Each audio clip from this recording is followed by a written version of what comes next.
The book At a Glance. Trevor Noah relayed his life story in Born a Crime. This is the autobiographical story of a young man who was born when there was extreme segregation and prohibition in South Africa. In Chapter 1, the author talks about his escape from death with his mother from the hand of a minibus driver who was trying to harm them.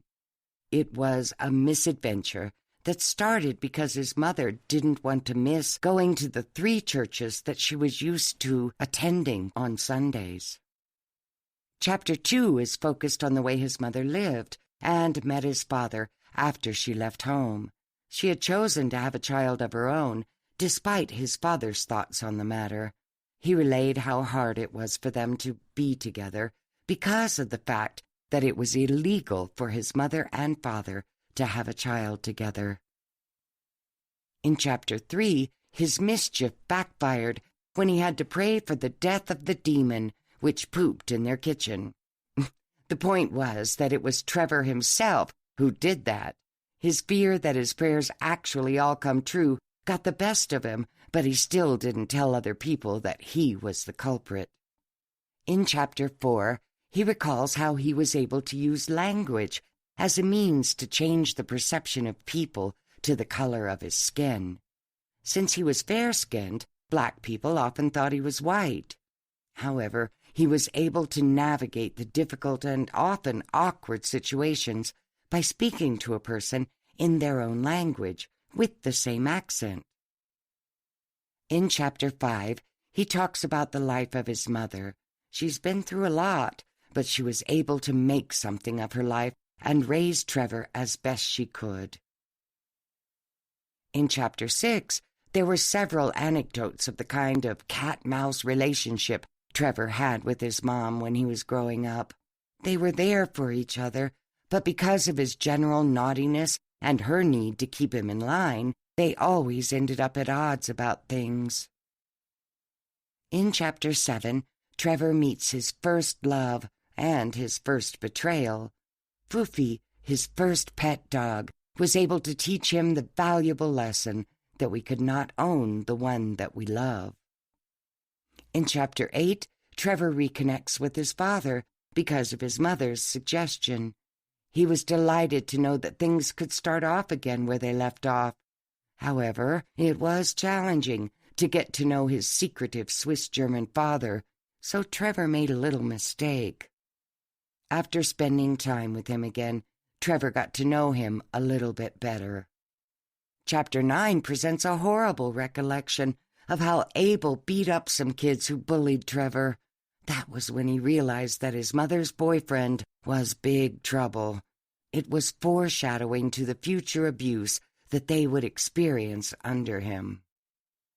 Chapter 10 introduces Trevor to the world of Valentines and heartbreak. 1 minute, he was happy to be Maylene's Valentine. The next minute, he was dumped for a popular kid named Lorenzo. However, because of his low self-esteem, he was not able to say anything to her, but ended up being sidelined without a fight.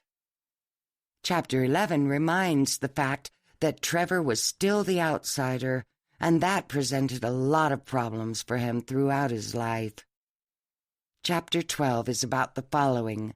Trevor realized that rejection was better than regret. He had a crush on a girl who turned out to be into him as well, but he was not able to gather enough courage to ask her out. Chapter 13 is all about Trevor and Teddy, a tale of their mischief and friendship. They got in trouble at the mall, but Teddy was the only one who got caught. He didn't rat out Trevor, who got away. He thought that he would be done for when the CCTV footage was brought to school.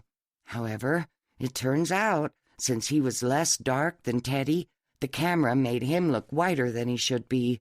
Therefore, he got away with it, but still felt anxious that one day they would find out. Chapter 14 deals with Trevor's lesson that women are as mysterious as they are beautiful. Since he was still inept when it came to dating, he got his friend Tom to help him out. However, He later realized that he never talked to the girl in her language, which he was not familiar with. Language cost him his senior prom. Nevertheless, he still got a kiss at the end of it. He was thoroughly confused about that. Chapter 15 presents a story of a grave misunderstanding. Hitler was a dancer in their crew, and his routine with the dancers offended the Jewish students and teachers when their crew performed in an event in their school. Trevor didn't know the context that made the teacher angry and assumed that she was being racist.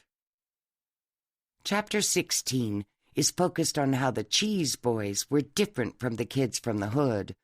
There were times when they wanted to posture as cool guys, but in the end, Trevor found out that he really wasn't the kind who could handle that rough life. Chapter 17 talks about Patricia's love for Trevor, whether he liked it or not. There were times in this chapter when Trevor realizes that he always had his mother on his side. Chapter 18 talks about the near tragedy that got Trevor's mom shot twice by her ex-husband. He realizes that his mother was more valuable than money. This book talks about the man and the boy behind the jokes that Trevor Noah says on stage. It shows the seriousness of what he went through. It also tells us where his humor came from, his wonderful and hard-working mother, who, like her name, never stopped giving him her all.